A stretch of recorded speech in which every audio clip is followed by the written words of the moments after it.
Branding, a term that was seldom used in the music business back in the 60s and 70s. Most music entities at the time didn't foresee a long-term future for their artists. Little did they know that rock and roll icons such as Elvis, the Beatles, and Led Zeppelin would outlive their active careers and their brands would become more profitable than ever before. The band versus brand discussion isn't just something that's contemporary or goes back even 10, 20 years. This has been going on for decades. When you had groups like the Glenn Miller Orchestra and the Tommy Dorsey Orchestra, who were big bands with leaders, and eventually the leaders died, but the group kept going. A brand is so important. It's like any product or any company. It's everything. The trademark, the shield, the chevron, the wings, all of that. That's our brand. That is our trade. The brand carries a lot. I mean, when you see that name on a poster, you open up a newspaper, you see it, you flip through Facebook or whatever, and you see a brand and they're playing, you know, a band playing. It is a brand. It's just like Chevrolet or Apple Computer or Gillette or whatever. And then after that, you get into the doo-wop era with vocal groups like the Moonglows and the Ink Spots. And eventually, if they had 4 or 5 guys in the band, they got down to one original guy, or maybe no original guys. It's a touchy subject. I'm not against branding a band. I mean, I think that's fantastic, you know. But I think there should be some integrity in there, and when you sell it out a little too much, it becomes it's not real anymore. It's not what it was, and it's unfortunate that that a lot of the younger generation aren't going to experience what that was at that time. And then from there you get into 60s bands like Herman's Hermits and Paul Revere and the Raiders, bands like that, a lot of which are still around today with one original member or no original members. I believe the Trogs, who did Wild Thing, are still playing. All the original guys are dead. It's an interesting phenomenon, but I think it's been something that's happened for quite a while. I think a lot of artists sometimes suffer from it in a way because they realize, shoot, the brand is more powerful than I am. You know what I mean? These days, bands have to be a lot more protective of their brand. Not that it wasn't important back then, but I think today's environment with where we are, where bands really can't rely on a lot of income coming in from selling records. They have to rely on merchandise. They have to rely on licensing to film and TV, hopefully getting some airplay that generates some royalties for them. So then you take that from up to the present day, where you've got groups like the Temptations and the Four Tops. One original member in each of those bands. They go out and they play the Greek Theater, which is 4,000 people, and on a double bill, and they sell the thing out because people want to hear those bodies of work. A lot more musicians need to have a better understanding of branding in business, period. Because that's where musicians fail most of the time, is they don't understand that you have to market yourself and you have to be a good business person. Especially these days when you can't, it's really hard to sell recorded music. Your branding is probably one of the strongest things that you can have in today's music industry. You gotta have the logo, you gotta have the look, and you gotta have the brand. That's what people buy.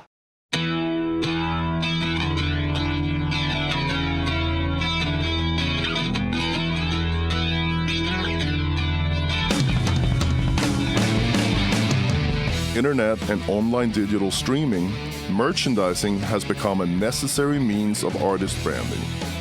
It is vital to own the trademark and to establish an eye-catching logo to imprint on everything from t-shirts, baseball caps, and stickers to alcoholic beverages, tattoos, and condoms. I think the argument can be made that the brand is more important than the band. These days, I would venture to say that a lot of bands make a lot more money merchandising their name than they do selling their records. The profit margin is so much greater on the sale of a T-shirt than it is on a sale of a record, especially if you're signed to a major label and you're working to pay back your advances, your corporate debt between your recording and your tour support and your outside promotion. And all of a sudden, you're up over $1 million on a record, and you're paying the record company back with the smallest sliver of the pie of each record sale. And the record companies find very creative ways to tell you that you've sold less records than you have. Right. Even today with digital distribution, until recently there was deductions for breakage. It's absurd. I remember back in the late 90s when we were making some of our records that were getting radio success, there was that fine line, because that Megadeth name and that logo on a record, it stood for a quality control. Right. When you buy a Ford or a Mercedes or whatever you buy, there has to be you expect a certain quality of something that goes along with it, and that same thing happens, I think, with bands and their music.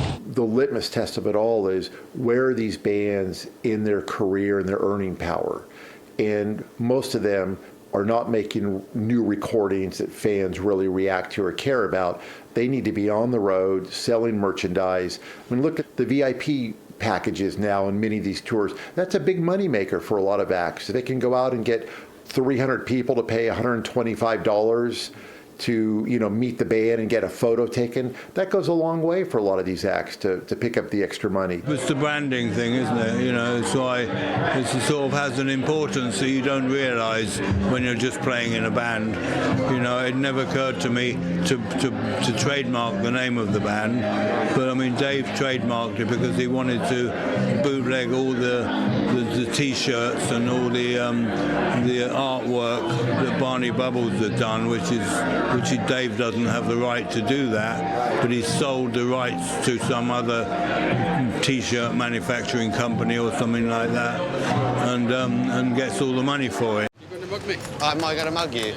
Is that gorgeous or what, eh? And I believe I can run a decent marathon. Thank you very much. Download Veely now. When we did the Venom logo, it was meant to be something that you could barely read. And these days, it's nothing compared to a death metal or a black metal logo, but crazy. As far as logos and merchandise goes with bands, it's a complicated and unique situation that's unique to every band. What rights did they retain? What rights did they sign away? In the case of Iron Maiden, I believe that Paul Di'Anno, who sang on the first two albums, was offered a lump sum of money when he needed money for all his rights connected to Iron Maiden. The album sales, the song publishing, the logo, everything. There is no integrity. When it comes to the almighty dollar, the integrity goes out the window every time. We could all sit here and fantasize and dream about the days when our favorite bands or artists were great. But now that we're 30, 40 years in on this, and what's left is just the trademark, whoever is left in the game, they're going to capitalize on that and make a dollar out of it. We trademark our name. As soon as we get signed to a record deal, because it says in the record deal that you have the right to enter into it, that your assets that you own is with your music, your copyrights, your logo, your name, that's can't ever be contested. You're basically giving approval for that, right, so that the record company doesn't get into trouble. So as soon as we sign those deals, our lawyers come to us and say you need to trademark your name. And trademarks are often owned by one person, sometimes they're owned by a corporation, right. Any number of ways, which is why you see bands over the years going through all these fights and members sort of disappear out of it, and it's one guy left standing. They don't really know, but they're thinking, oh, okay, this will be hip. I've seen this around. It looks kind of symmetrical. It's cool. It's not unlike the Coca-Cola brand, or if you were to see the Stones' tongue logo. Everyone who knows that logo or sees that associates with it because it's a strong brand. Back in 1988, the Ferrari Motor Company did not object to us, using the name Ferrari. However, in 1989, when we circled back to them, they did. And actually, they did not object to us releasing an album under the name Ferrari. What they objected to was putting the word Ferrari on a T-shirt and selling it. Because back in those days, the Ferrari Motor Company actually made as much money licensing their name to products as they did from their automobiles. There was a thrash band called Slaughter. Right, I'm very familiar with it. I guess it was the statute of limitations. They hadn't had something out for a while, so we were able to use the name. Hey. Mark's actual real name. I know. We get away with it. As long as it's my name, it's cool. I decided to form Dying Cancer and the Grave Robbers and start resurrecting some of the old 45 grave material. Then I had a meeting with Paul Cutler, and he gave me one of the best birthday presents I ever had. He gave me the name 45 Grave. I mean, the iconic imaging of Motorhead, the CBGB's logo, the Ramones. I mean, these are entities now that are probably going to make money for years and years and years, maybe even more money than they did in the heyday of the venue or the band themselves, just on the merchandising rights. And those rights can be incredibly valuable. Now, the truth is, in the vast majority of bands and artists, the rights don't extend for 20, 30, 40 years. But maybe you get lucky. Maybe you have a hit. Maybe you have 2 hit albums. Maybe you have a song that goes down into history, and you can always tour on that. But our crew chief came back while we were getting ready to do the show, just before we were getting ready, and he said, I have something you guys got to see. And of course, everyone goes, "What is it?" And this guy did a logo for you guys, and there have been a lot of that stuff. I mean, a lot of fans do things like that, and so we said, no, we'll look at it after we're done. Let's do the show. He said, "No, you got to look at this," and we're looking at it, and we said, no, and as we were saying no, he kind of turned it upside down, and everyone just stopped and went, "Do that again," and he did it again. We went, "What?" So we talked to the fan, and we incorporated it into our next album. I mean, look at Glenn Danzig and the Misfits. I mean, for all the years, the Misfits did not include Glenn. You've got Doyle and the various other incarnations, Jerry of the Misfits doing various things. My understanding is Glenn Danzig still made money from Misfits merchandising. Now the band gets back together, plays a few shows. That's an incredible story. I mean, the Misfits now are clearly more important in terms of drawing an audience today than they were in their original so-called heyday.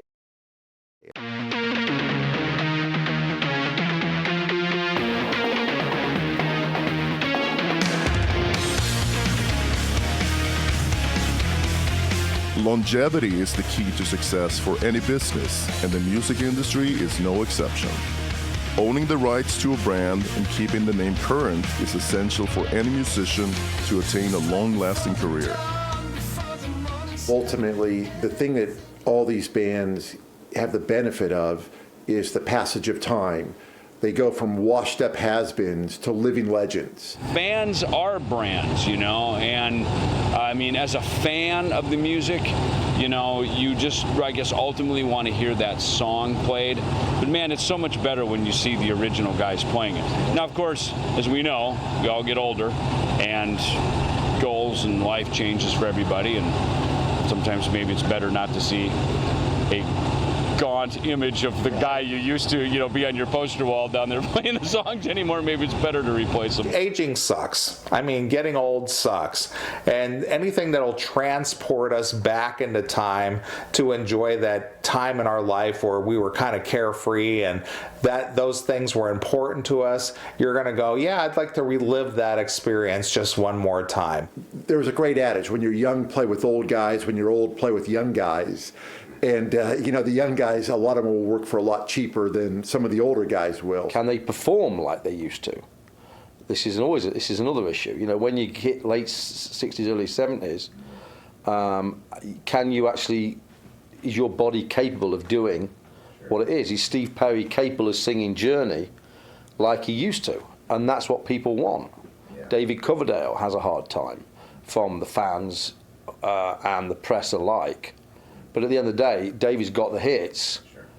I'll see Whitesnake any day of the week. I think they're great, But does he You know, arguably, does he sing like he did in 1980? No. There's been some cases where some guys left bands and had really successful solo careers. Speaking of that, look at Ozzy Osbourne. Sure. Getting fired from Black Sabbath and then having such an amazing solo career. Right. Getting as big as Black Sabbath. They continued to play without me for a while, and I couldn't bear to go see it without myself in it. So. In January of '93, they called me up on the phone and they said, hey, you know, we have an offer to go to Europe to do a big tour, 65 shows, 2 months in Europe, and but the whole thing is contingent upon you being in the band. It's without fee, we have no offer. No matter how old the band is, it's artist development, constant artist development. So if the band's been around 47 years, doesn't matter. You still, same with Uriah Heep, every day we're coming up with new ideas to redevelop that brand, to keep them current. Otherwise they just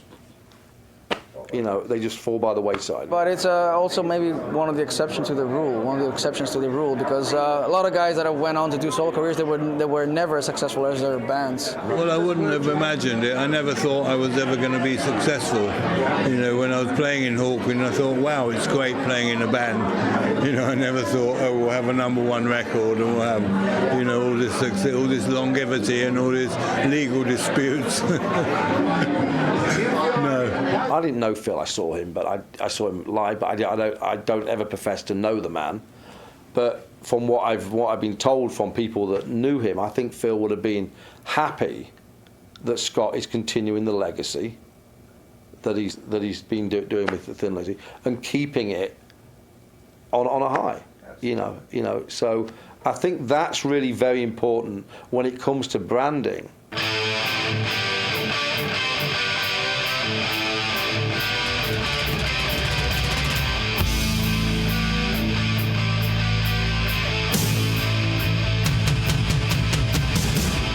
No artist in the history of music has capitalized on the business of branding more than Kiss.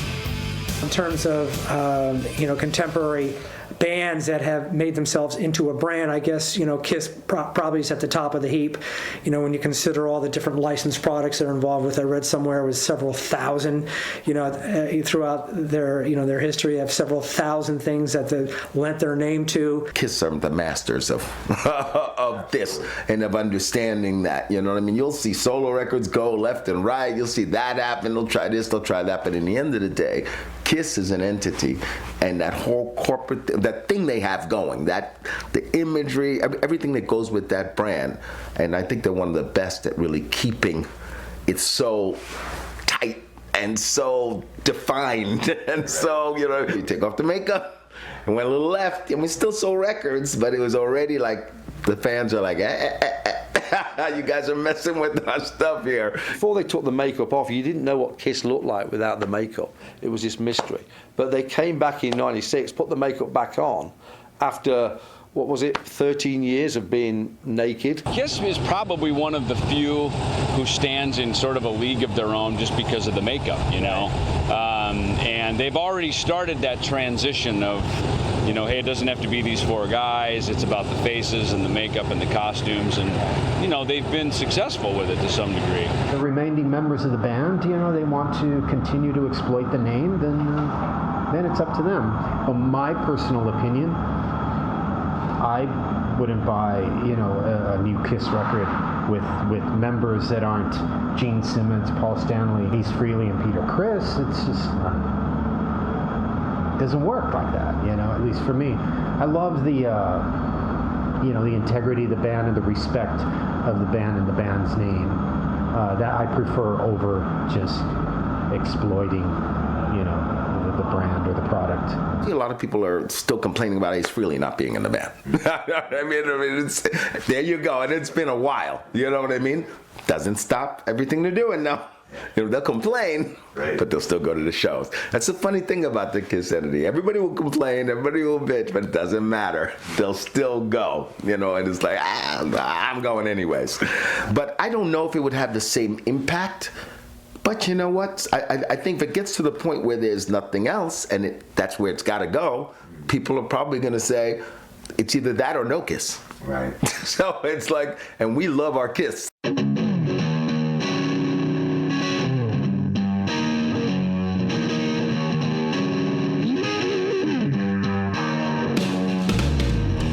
Many classic rock and heritage rock artists are currently reaping the rewards more so now than they did back in their heyday. Numerous bands from the 60s, 70s, 80s, and even the 90s are reuniting in an effort to relive their glory years, or in many cases, strictly for the payday. I know a lot of young kids. My nephew, he's 10 years old, just loves older music, just loves the classic rock stuff. He doesn't know who was in the band back in the day. He gets a record, wants to hear the music, wants to go and see a live concert, and he doesn't care, you know, because he doesn't know them. I'm a sucker for the original lineups and seeing like the original guys. Like when Guns N' Roses got back together, you saw those tours were selling out like crazy. I give you the example of a band like Queen, you know, Roger Taylor and Brian May. They certainly were there building up that Queen name with Freddie Mercury. Now, the fact that Freddie passed, you know, they didn't pass along with him. That name didn't die with Freddie. They obviously have the, you know, entitled right to go on and carry that name. And it's such a strong brand. That's why I bring that up, you know. Whereas you have purists that are like, well, no one can replace Freddie. Well, that's obvious. I mean, I don't think that they're trying to get someone to fit into that mold. But yes, they do have a body of work that is very popular all over the world. No, we're not talking America. They're probably least popular in America. But, you know, you talk Europe, you talk in South America, Japan, you know, that is a huge brand. And, you know, you go to Roger Taylor or Brian May and say, you know, well, you know, we don't really think it's right that you carry that name, you know, through, or you carry that brand through, you know. It's bullshit. You've got Paul Rodgers goes out with Queen. I mean, are Freddie Mercury and Paul Rodgers about the most different vocalist, stylistically, personality-wise, stage presence-wise, flamboyant versus not flamboyant? I mean, that's an incredible, strange thing. And I think we all thought back when Paul Rodgers worked in The Firm with Jimmy Page, oh, this is going to be magical. I mean, you've got one of the great guitar gods, you've got one of the great singers, and that was a disaster, I thought, creatively. I mean, there was one or two songs on each album they did, but then you come to the Queen plus Paul Rodgers. I thought that was the silliest thing ever. I mean, Lou Gramm, bless him, had a problem with his voice, and Kelly Hansen just kills it. Now, is it affecting Foreigner's level? I don't think Foreigner will be any bigger. You have bands that change singers when they're still young and vibrant, and they care. To me, they really cared and wanted to make a mark. Black Sabbath gets Ronnie James Dio, makes arguably, or inarguably, one of the greatest rock records of all time, Heaven and Hell. And Dio could not be a more different singer than Ozzy was. I mean, when John Bush got into Anthrax, I mean, to me, The Sound of White Noise is one of the great rock records of that era. And he sounded nothing like Joey Belladonna did. You know, AC/DC with Brian Johnson coming in after Bon Scott, to me, they sounded nothing alike. They made a seminal record. I mean, to me, these bands got new singers in who sounded different, but they were still determined. It was about creativity. It was about being relevant and vibrant, and they brought it. They brought their A game. I would want to get a singer that sounded, you know, like there was a guy, just as a smart thing to do, just so the songs would sound more, you know, because if you get a foreigner, let's say you got the guy from White Zombie up there singing, you know, foreigner songs, you know. Yeah, let's go to this, you know. I don't think it'd work. There's enough real original members in Journey that having a lead singer that's that good. And also, if you see the documentary on the guy, he's very likable. There's a very humanistic quality to that film. We got to root for that guy. And so something like that, I think it makes sense. You still got a great guitar player out there, and you still got a great drummer and a great band, a great keyboard player, a great bass player. I mean, Journey's a great band. But some of these guys would go out, and the band was marginal to begin with, and then they go out with a marginal replacement of a guy that was marginal to begin with, and then pretty soon you're like, well, why am I going to see this band? My opinion about that is, I think it's really up to the artist. Like you say, some bands, for example, it's pretty clear that Journey were looking for that kind of voice. It could have gone a totally different direction, but they were looking out, they were watching out for their legacy. They knew what their fans wanted, and they wanted to give them exactly just that. Right. So that's a respectful decision. I saw Deep Purple in 1980 at Long Beach Arena, which held 14,000 people, and it was sold out. And I did discover prior to the show that Deep Purple was only the original singer who sang on 2 of their minor hits and didn't contain any other members of the heavy band that did Smoke on the Water and Highway Star and Burn and all that kind of material. I'd already bought the tickets, and I was just kind of puzzled and just wanted to see how the hell they could get away with this and see it in person. And unsurprisingly, they sucked big time, and the audience let them know it. What makes a great band is the chemistry between a specific lineup. I mean, take the Beatles, for example. You take one of them out, it's not the Beatles anymore, you know? So that's what made the Beatles great. It was, John, Paul, George, and Ringo. Same with Led Zeppelin. Led Zeppelin is a slightly different because, one of the guys died, one of the main guys, and that was a conscious decision not to go out, and it's kept that brand intact. They could sell out the world in a minute if they did a tour.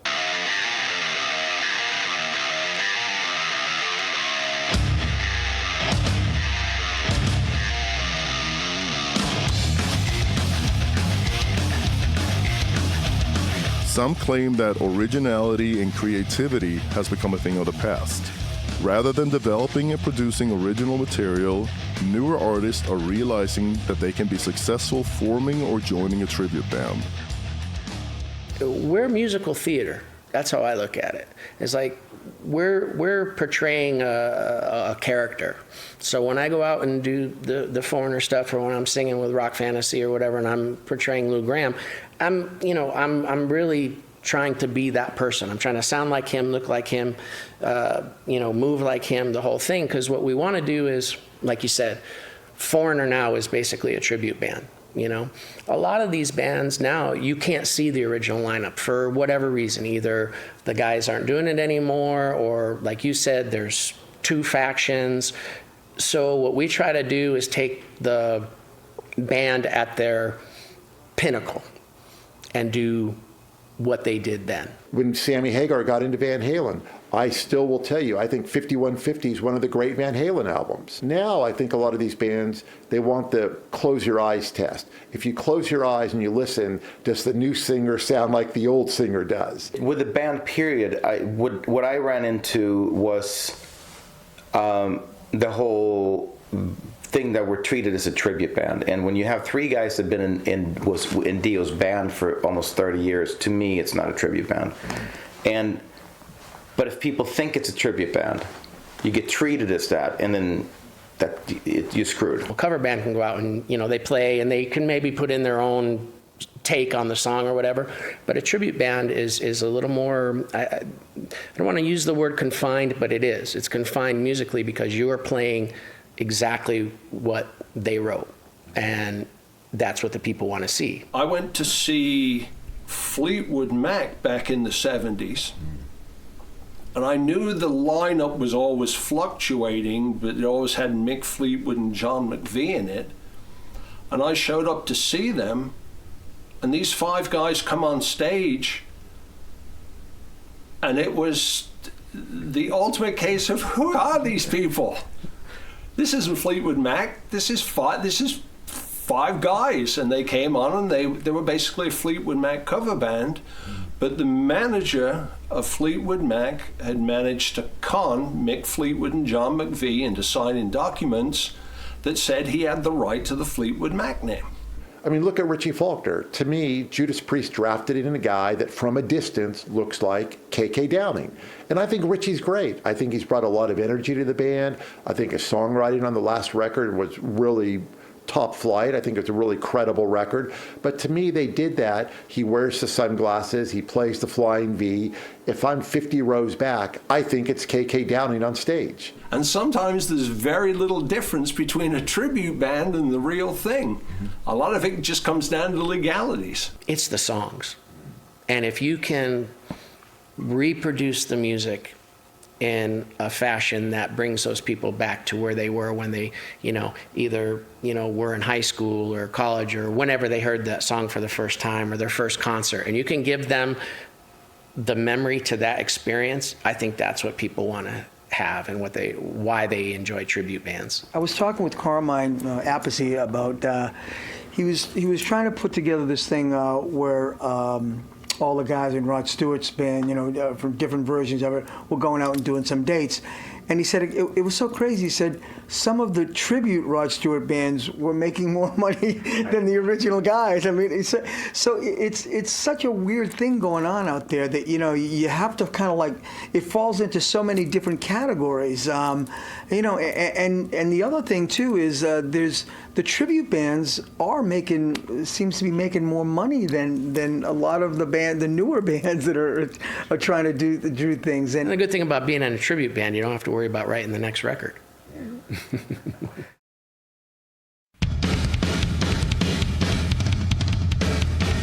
Artist relationships are a lot like a marriage, and just like in a marriage, a frivolous dispute can end up costing artists millions of dollars in future income.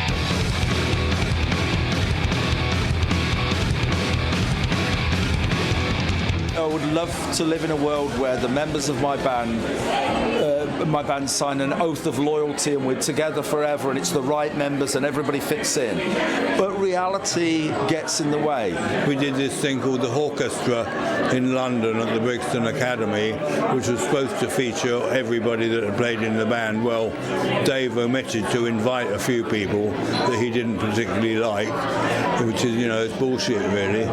Some guys don't want to go out and tour anymore, and some guys do, You like guys do. me, and I do, and I've been touring. I do a lot of different things, so all the time. So I'm not ready, and I'm this founding member band with Andy, and I love him, but we weren't ready to put the band down, I said, do I look like I'm ready to put the band down? No. I just found out the other day, this is how bad the two camps are. I got nothing against them. I know why they fired me, and I would have done the same thing. So, all's good here.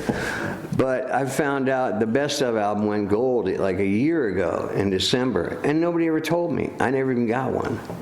You're going to have lawsuits, you're going to have problems, people are going to be fighting over who's using the name and who should not be using the name and all that stuff. But I don't necessarily think I don't think it's a black and white thing, and I think a lot of people agree with that. But it gets a little complicated. And a lot of times you see bands that someone started the band, but another member comes in and he's a stronger member, and it changes the dynamic of the band. With Venom Inc., and then there's the Venom. Is there any lawsuits or legal issues going on between the two camps over the name? There was an attempt. There was a letter sent from Cronus's lawyer which said, please stop and desist, don't use the name. And we said, what name? If you prove that you own the name, then we'll stop. And we got another letter back saying exactly the same thing. Please stop and desist, don't use the name. We said, we've already asked you. If you can prove that you own the name, then we'll stop. And nothing's come back since. He doesn't own the name. Yeah. He doesn't own the name Venom. He doesn't own the logo. He doesn't own anything to do with that. He doesn't own any of the fucking artwork. He tells everybody he did all the artwork. He fucking didn't. The courts are run by ex-lawyers. Judges used to be a lawyer. So it just money keeps pouring out, and these poor guys in the bands are going, I just want to play, So I'm glad that, initially that was my idea. I go, look, you be Mark Kendall's Great White, I'll be Jack Russell's Great White. Oh, no, we're Great White, And they didn't even want to let me have Jack Russell's Great White. They just didn't want me to have the name at all. And finally, they realized that I was going to go to court if I had to, and they acquiesced to Jack Russell's Great White. I said, fine, that's great. And then we had to go to whole judge and stuff for the size of Jack Russell versus the size of Great White. When it changed, I think, was the Paul Rogers thing. When he tried to keep the rest of the guys from using the name because he wasn't in the band anymore. And the judge said, well, are you going out to tour with them, or are you going out to tour as Bad Company? And he said no. And he said, well, then you can't really keep those guys from making a living at it. You know, if you're not using the name, then there really isn't an argument here. You know, if we're talking about you using Bad Company and them using Bad Company, that's different. But if you're not using the name, if you're just going out as a solo artist, then you can't keep them from making a living. Right. So, and I think that's kind of where things started to change a little bit. And I think that people should just, you know, play music and don't act like children, because that's what it looks like. These grown men in their 50s battling and word by word on Twitter and doing all this, you know, I don't know, man. Yeah, I don't know why people you know, can't just get along from the 80s, you know. It seems weird. It's like this trend, you know. So weird. And it's sad too, because I mean, you know, you spent 30-some years. I mean, I hooked up with Marc back in 1977 when I was 16 to start a band. There was a sort of big disparity, you know. We were sort of on different levels a lot of the time. You know, he'd take speed for a week, or he'd stay up for a week, and then he'd take downers and go to sleep for a week, and we were all buzzing around doing things. I was managing the band, I was sort of arranging gigs. At the end, you know, everybody, we had a problem, you know, because people found it really hard to get on with Lemmy, you know. He was always right because of the Speed Freak. President of Noise Records Berlin and the president of Noise Records New York, they decided that the band would be better off if we take the name London off, because it's been a long time, it's been too many people, and you know, they're not going to take you serious, so let's go to DePriest. And for me, it was really hard to take it, because everyone thought, oh fuck, he's going to love it, no, it's called DePriest and blah blah blah. So that started changing the attitude of the band. The dynamics changed, Krieger changed, the guitar player changed, not so much Brian, but things started getting weird because of the change, to the point where when we're on the road, we Plaid to Rock tour imploded. He did this, he did that, he did this, he did that. And I'm like, man, I don't want to go to court and deal with all this, everything, pulling everything out of everybody's dirty laundry and waving it in front of a jury and whoever else is going to be there in the press. I just don't want to do that. You know, depositions were bad enough. I mean, some real serious feelings got hurt there, you know, and that's why we don't get along. If you have 1 or 2 or 3 or 4 hits, you've probably got a long career, and it behooves you to really take care of the business early on. And you end up in scenarios where bands that don't take care of their business end up with extraneous members trying to get control of the name, or in some cases, like Molly Hatchet, the manager, Pat Armstrong, own the name. I mean, how does the manager own the name? I mean, I don't get that.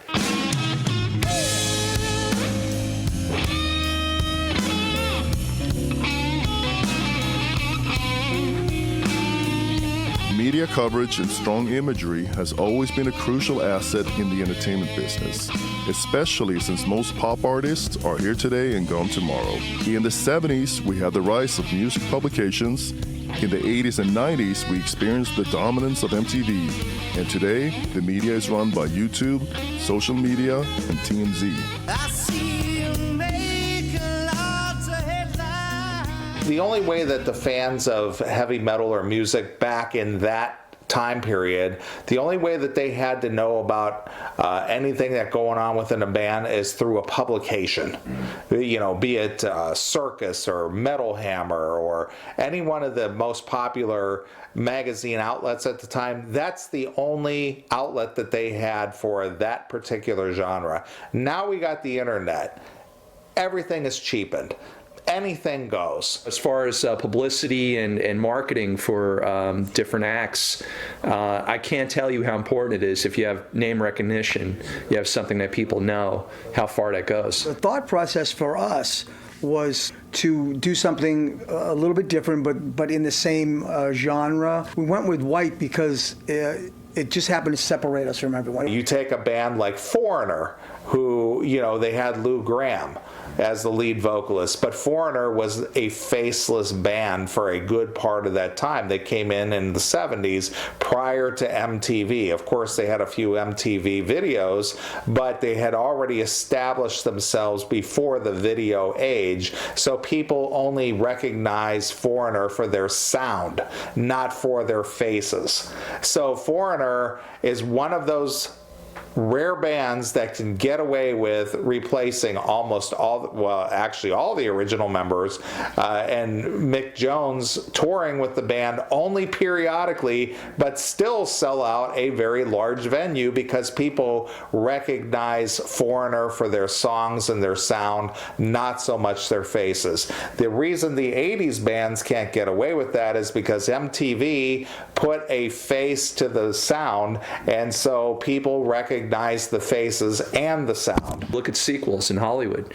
I mean, why do they make the same movie, part 2, part 3? They already have the recognition. They already put their marketing budget into something. Everybody was looking over their shoulder thinking everybody else has got their act together. And none of us had our act together. You know, we all thought, oh, well, the Damned, you know, they've got management and everything, or the Sex Pistols, and they're all thinking, oh, UK subs, they've got their act together. And the truth is, none of us did. We were making it up as we went along, and management was usually incompetent or crooked. In the case of some bands, like Black Sabbath, at the point where they did Seventh Star, it was supposed to be a Tony Iommi solo album.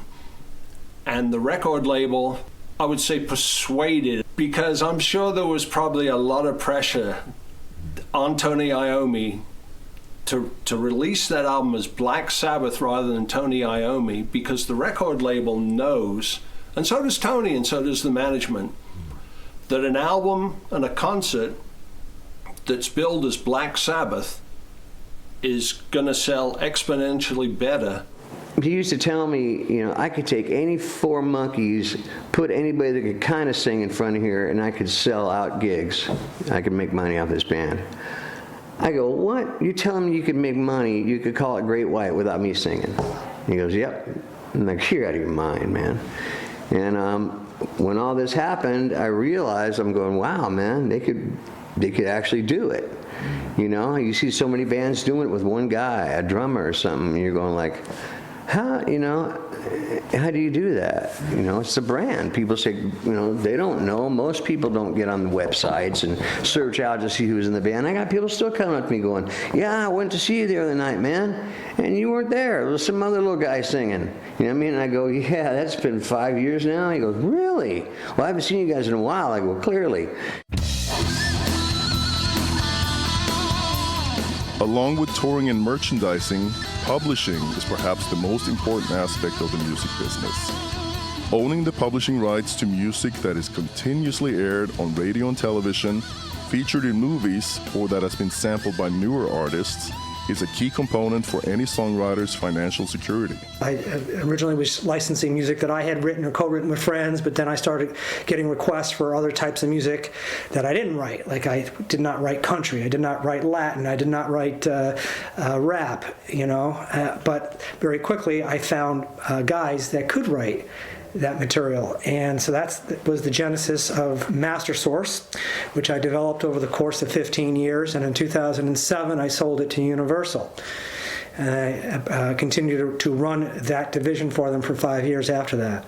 I was told at one point that Billy Squier has never made a big comeback because he never sold the publishing to his songs, and a lot of those songs, like The Stroke, have been sampled by hip-hop artists, and he continues to get paid a decent amount of money on those things. I know a lot of bands, I think Warrant re-recorded a lot of their catalog, Rat, as you mentioned, Whitesnake, Def Leppard. Right. So, you know, a lot of these bands have gotten smart to the concept of owning, you know, their own recordings so that they can be in a position to license them out and earn the master use fees on these licenses.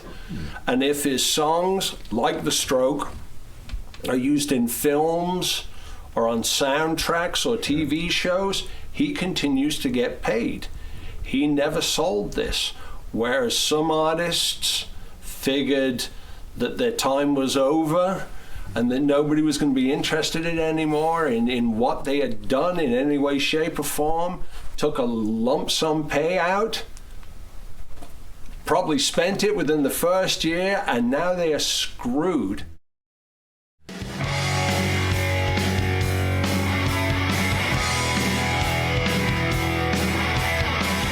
Increasingly common to experience more than one version of the same band. This pertains mostly to the 80s hard rock era, where in most cases, feuds have caused members of bands like Queensryche, LA Guns, Rat, Great White, as well as classic 70s rock bands Hawkwind and Sweet, to compete for ownership of the brand. Do get into the strange situation with bands and the brand name where you get two versions of the band that's out on the road, where you get two of the principal members who just have to agree to disagree, and each has the right to the name. They'll go out with hired hands and go and play. Well, I'll tell you, I think it's confused the fans, number one, because when you have two different bands, going out essentially as the same band, how do you know which one to go to, number one? Number two, a band has to be run as a business, first and foremost, just like anything else. And so, I think that it does get confusing, and unfortunately, I think it really waters down the brand. If you see one guy doing something with the band that you know and you've loved with the same members for so many years, and one guy's doing something with somebody else, and then part of the band is doing the same thing over here with other people, it just doesn't make sense, in my opinion. I just want to play music and express myself by whatever means. I was Hawkwind. I'm quite happy to go out as this is my version of Hawkwind, the band that I'm playing with. If a band is going to go out with one original member, I think it's not necessarily illegitimate if that member is not the lead singer. I'm kind of getting tired of lead singers hijacking bands and becoming the whole bands. People forget that often the original sound of that band was a partnership. Take The Who, for instance. Pete Townsend wrote those lyrics and wrote those songs. If Roger Daltrey did an album calling it The Who without Pete Townsend, I think it would be less legitimate than if Pete Townsend did the same without Roger Daltrey. I think because I'm not a singer, but I have a problem with that. A lot of times I feel like bands and singers feel like they have I'm the singer, I'm the voice of the band, so I have a bigger right to the name, and I don't buy that at all. I think a band is a band, and everybody has an equal part of it. Been a slight change in the name. Now it's Dictators NYC. That's right. It's to have respect for Scott and Andy that are not playing with us, and it's just to give it a little new slant of it's the Dictators, it's the songs, but it gives us a new slant, so that we can move on to the future for our new songs.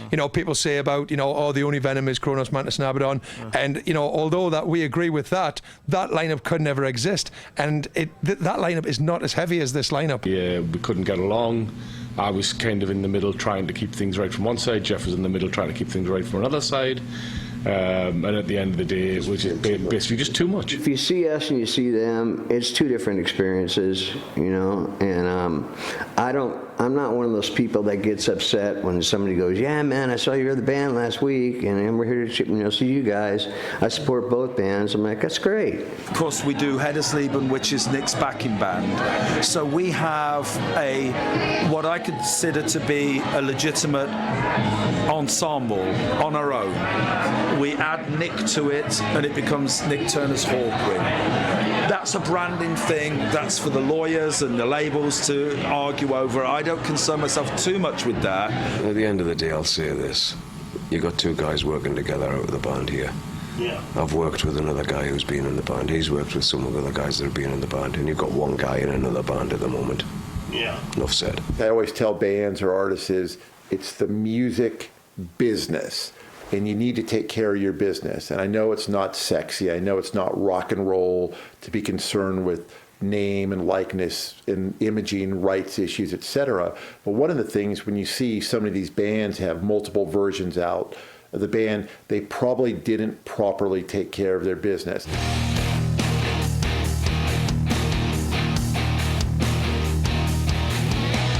Social media and online streaming is not only practical for the music fans, it is also extremely useful for the artists to self-promote at little or no expense.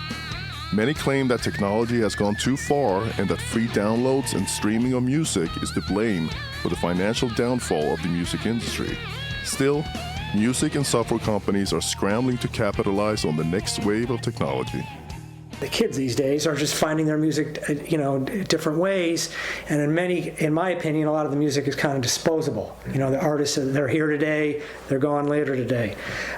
So what this represents, with kind of the digital things that are available now, is a way for estates to keep that legacy going, and keep that fire burning another generation or two. So I would say 95% of the people out there have not adjusted to the new business model that's out there.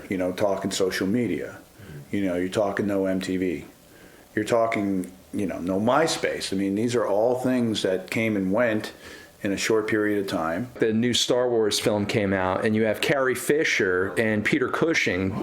Peter Cushing's been dead for 30 years, and they're using him in film. And they had to go to his family, and they had to get permission to CGI and use him in that film. And same thing with Carrie Fisher. I mean, who's to say they don't put her in a film in the next Star Wars sequel? And by the way, in the movie, she was 20 years old in the movie. Right. So it's all CG. So now it's important not just for the band to own the brand, for actors, any celebrity, any kind of athlete, anyone that has worth, the family or whoever owns the right. It could be after the person passes away.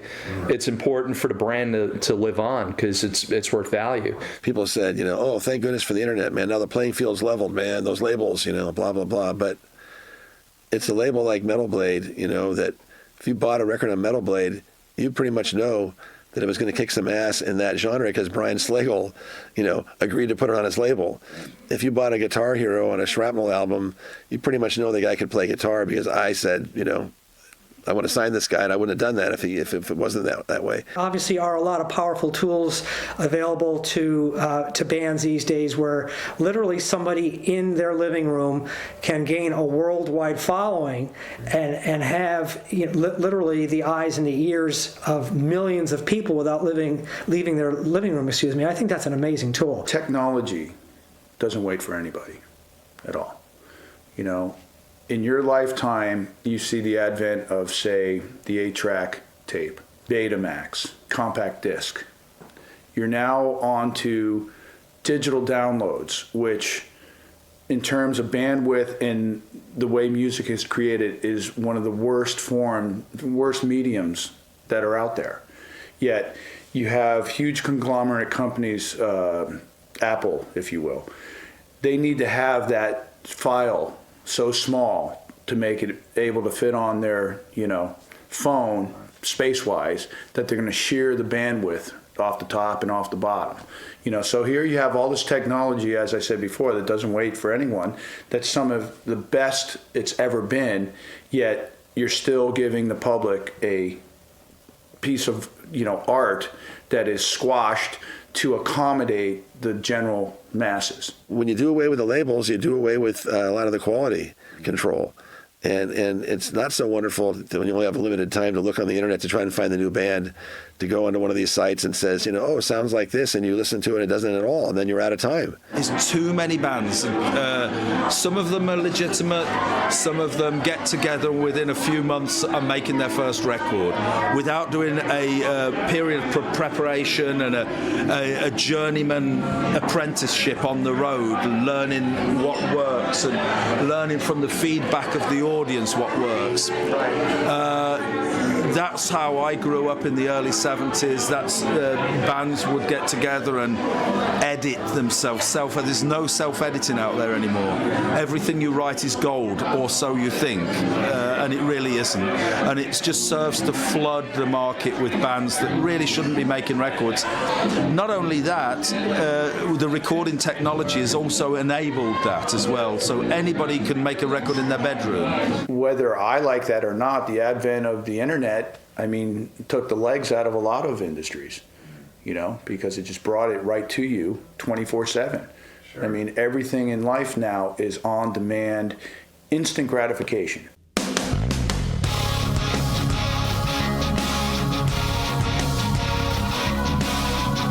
The industry is constantly changing and there are no signs of slowing down.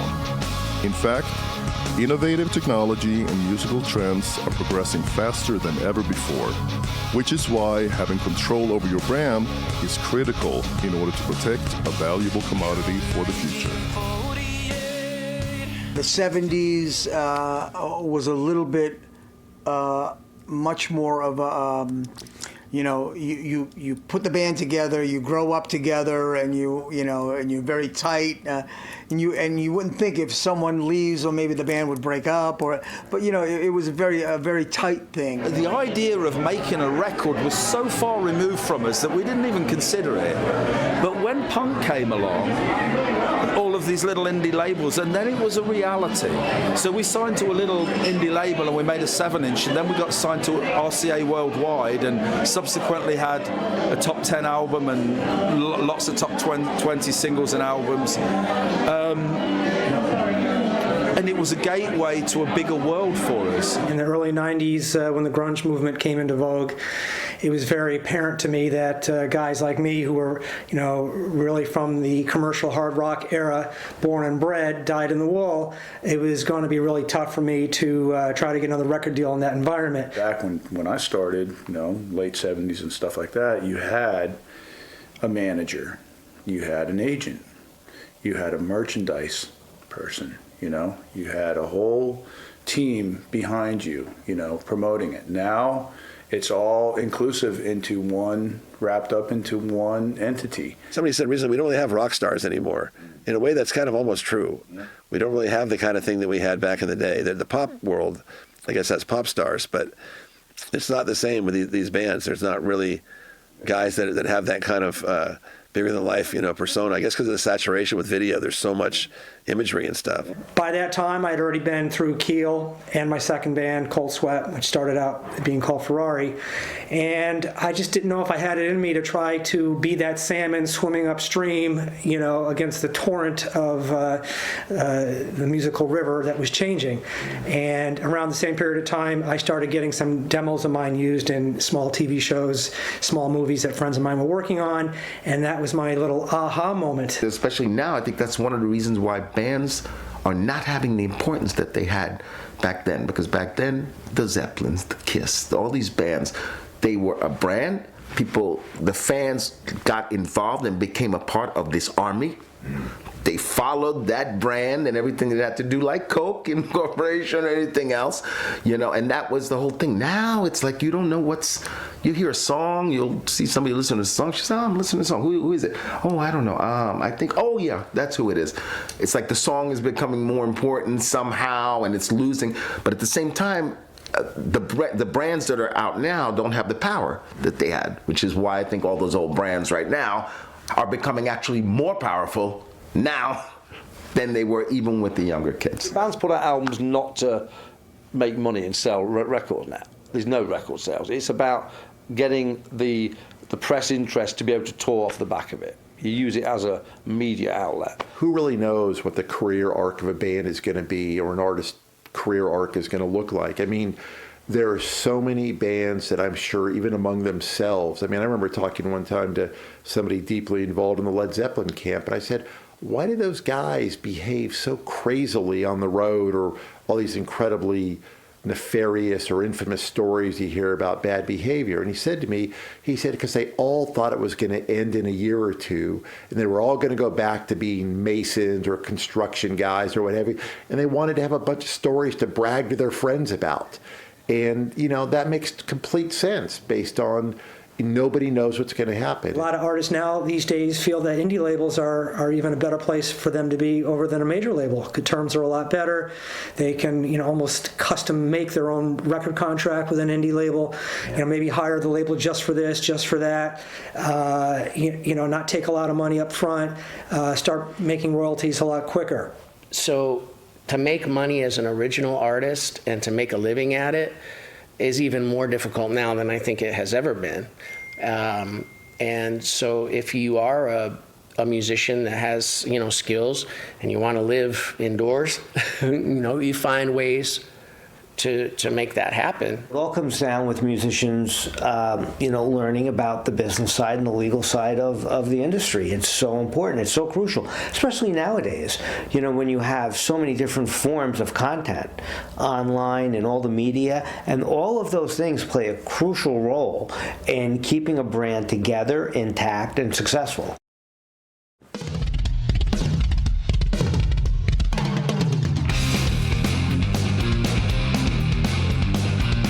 To sustain a steady career in the music industry, you need to tour relentlessly.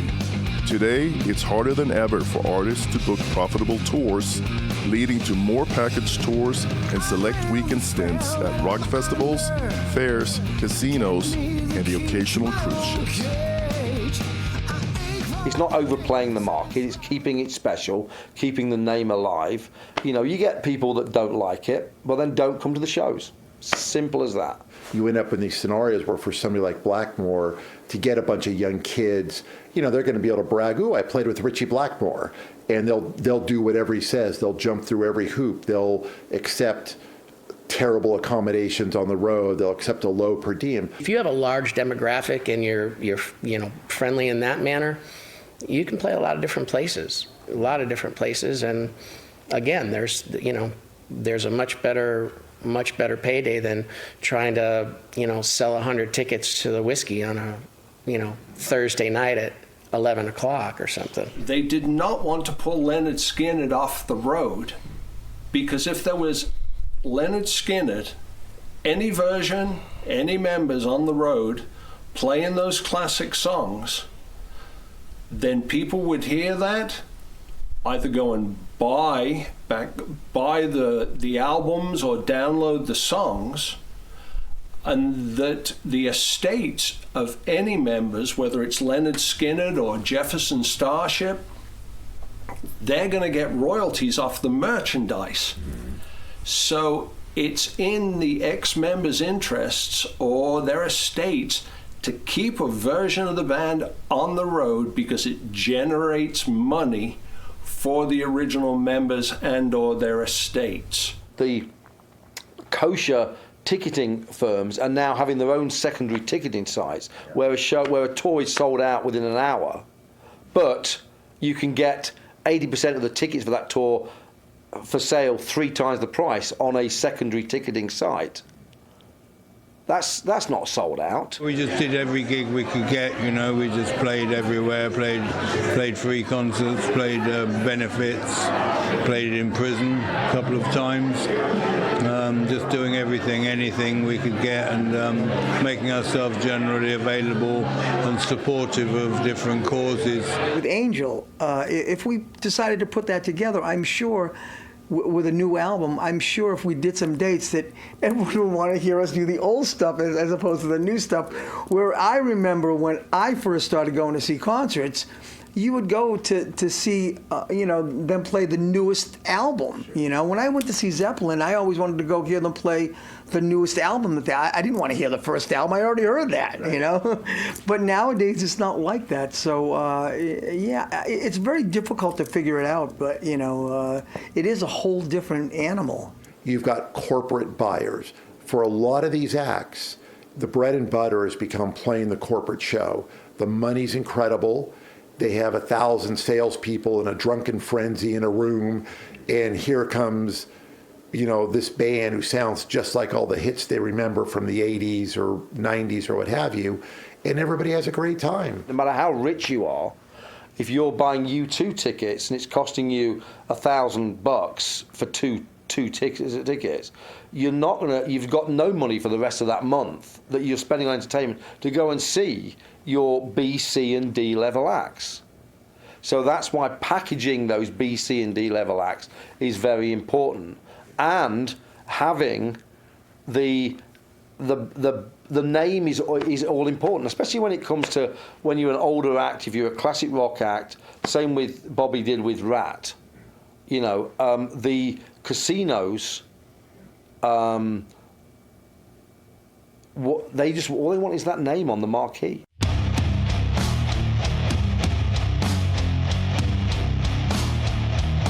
The casual music fan has the unique ability to impact the career of contemporary artists through social media, websites, and blog pages. You know, people really want to go there and relive their youth and have a good time. And to me, I think if they feel that it sounds like they want it to sound, they don't want to have these 8-minute exploratory jams in the middle of their favorite song.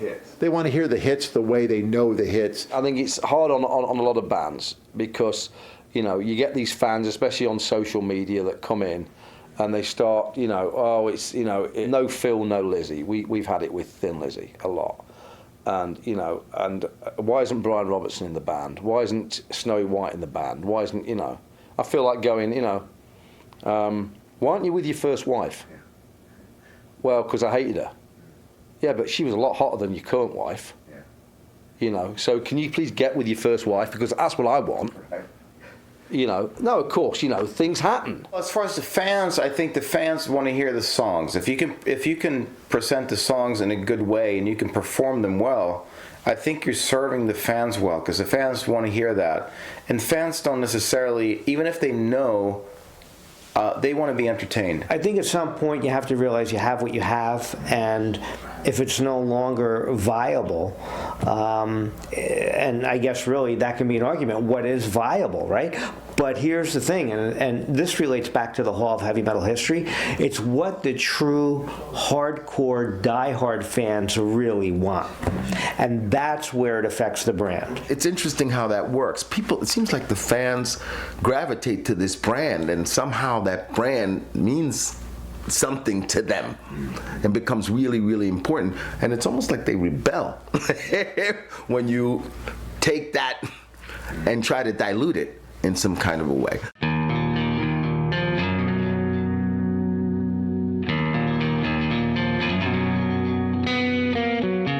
Keeping up with technology in the entertainment business is a major challenge. New innovation and modernization is often met with controversy from fans and critics alike. Using today's technology, a hologram of a deceased artist can keep the spirit and branding rights alive. We have the hologram that we're working on right now. Now, talk about that for a second. A hologram, you know, that's got to be a really bizarre kind of a thing to do, but at the same time, it is extending the legacy of. It is, and I worked on the one that we debuted at the Wacken Festival. Right, and how did it go? I worked on it for over a year with the people, and I didn't think it was going to affect me, but when I actually saw him up on stage with his own band, because it's his real live band playing with him, I cried, the record company cried, and all the fans cried. Wow. It was amazing. Everything has been done so respectfully, and they are very determined, Simon and Craig and everybody, about being respectful to Ronnie and pay respect. I don't think Ronnie would have had any problems with anything, because that they're all about that. Even when it comes to choosing the songs, what kind of gigs we do, everything is all about, let's make sure this is something that he would like. Let's say 10 years from now there's a technology, and they could take all the video footage of, say, David Bowie and recreate Ziggy Stardust like it's a brand new concert. Everything remastered, his image. Well, someone's getting paid for that. They own that brand. Yeah, David Bowie's dead. So they're going to take that image on some future technology, and maybe in Madison Square Garden they're going to have a concert with David Bowie doing Ziggy Stardust, and they're going to get, say, $50 a ticket. You know, I mean, it's brand is huge. I'm a contractor, and I build a lot of recording studios and studio environment types of places, so I got hired to build or to convert an old theater in Hollywood Boulevard into a hologram theater. And you know, nuts and bolts thing, it's hard to get all that gear is insane that they use, but their first show is going to be Billie Holiday playing on stage with a live band. The hologram of Billie Holiday is going to be playing. And it's just the beginning. They know that they've got, it's the same people that own the technology that did the Tupac Shakur hologram. It's pioneering stuff. Elvis has done it and all that. But you see, the difference between Lemmy and Ronnie, they were touchable. Elvis was untouchable. You could go and say hello to Lemmy any night down the rainbow. He wouldn't, you know, there was no bodyguards around. With Ronnie would always have time for his fans. You could, you know, if you went to a Dio show and you wanted to meet Ronnie, there was no issue with that. it works for Elvis in the Vegas sort of thing, and I think it's cool in that because it's just an illusion for another show. Whether it works for rock and rollers that we knew and loved on a sort of more down-to-earth level, if that makes sense, has got to be seen. The problem I have with it right now, totally honestly, is the cost of producing that versus how they're going to put it out there and get the revenue back. I don't know yet. It's expensive to, right now the technology is pretty big. Like the hardware is sizable machinery that they need, and it's interesting how they have these under stage cameras and then over stage cameras, and there's all these there's spatial requirements that have to be fulfilled. A certain width in order to get a live sized person. Right. But I'm sure that'll all get they'll figure it out. It'll get miniaturized and smaller and smaller. You could have Metallica play in your bedroom. Personally, I think it's a cool thing. The world has to evolve. You know what I mean? The whole hologram thing is an amazing thing, I think, in general. And of course, if you can't see the people, if they're gone, they're gone. To me, it's interesting. I'd like to see how that develops and how that fits into the future of the rock concert events. You know what I mean? The whole experience. I don't know. I've never seen a concert. I've never been to a concert where I've seen a hologram. So I would definitely like to see that. I don't know who it will be with, but I would like to see something like that, and then maybe I will have maybe I'll have a better opinion about it. Right. But right from the get-go, I wouldn't be negative about it. Being that I was, I lived during the era of the real thing, the real deal. I guess you could say, oh, this is just a cheap ripoff, a cheap knockoff. So I'm going to go take the other side of the coin here, that if they're doing this and fans who were not alive during that era did not have the opportunity to experience that, I think it's kind of a cool chance for them to see that performer live, figuratively, to understand the greatness of what made that artist great. For fans who actually saw the real thing in person, it seems like a cheap knockoff. So there's kind of like a yin and a yang to the whole thing.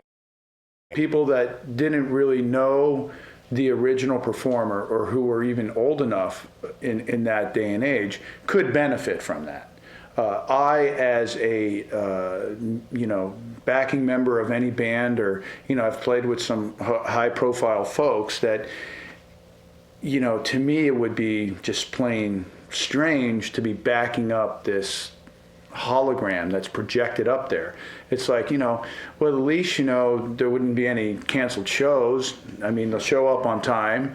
You don't have to pay that person. So I suppose there's some perks to it. I would feel weird about putting something like that out there. But that's just me. I know the fans really love it, and I know it's a cool thing, and I'm really not in a position to really comment on it. But, there's just something that feels a little, I don't know, it feels like science has gone too far. Yeah. You can never replace the real thing. I don't want to sound negative, but at the same time, that's the closest thing as you're ever going to get to Prince or Ronnie or David Bowie, whoever you. So I think it's a cool thing, and if it can be done like this company we work with, they're amazing. And if you do it that way, and they keep improving everything, I think people will enjoy it. My personal opinion, I think it needs to be balanced with, hey, let's bring out real singers as well. So obviously now with the technology advances and the advent of the hologram, there's another whole new side of this debate, is these ideas, Ronnie James Dio, Tupac, being on stage as a hologram. David Bowie, Michael Jackson, now there's talk about Lemmy. I don't know. To me, it's a little creepy. It's not even interesting to me personally, but then again, I'm not the person that's going to necessarily go buy a ticket to go see a hologram exhibit. I'd rather see somebody still living and sweating and breathing. I never got to see Phil Lynott. He died before, Thin Lizzy didn't come around to Buffalo, New York very often. And I never got to see Lynyrd Skynyrd. I was 15 when Lynyrd Skynyrd died. Would I have loved to see that band in front of me, or maybe in a virtual world situation? Yeah. So as a fan, I kind of get it too. And I think if it's done tastefully, it's done respectfully, it's done. Obviously, those who control the estates, have to have creative control over it. Make sure, these characters are not doing anything profane or doing anything that would tarnish the legacy, of the artist. I don't know which is more creepier, when I go to see a tribute band dressed up like a band that I've seen live, or to see a hologram. But I got to tell you though, I would be interested to see what the hologram looks like. New fans, yeah, it would be very nostalgic. For new fans, it would be awesome to see a hologram, of guys in their prime, with the real voice, and, it'd be great. You can see the viewpoint of the people that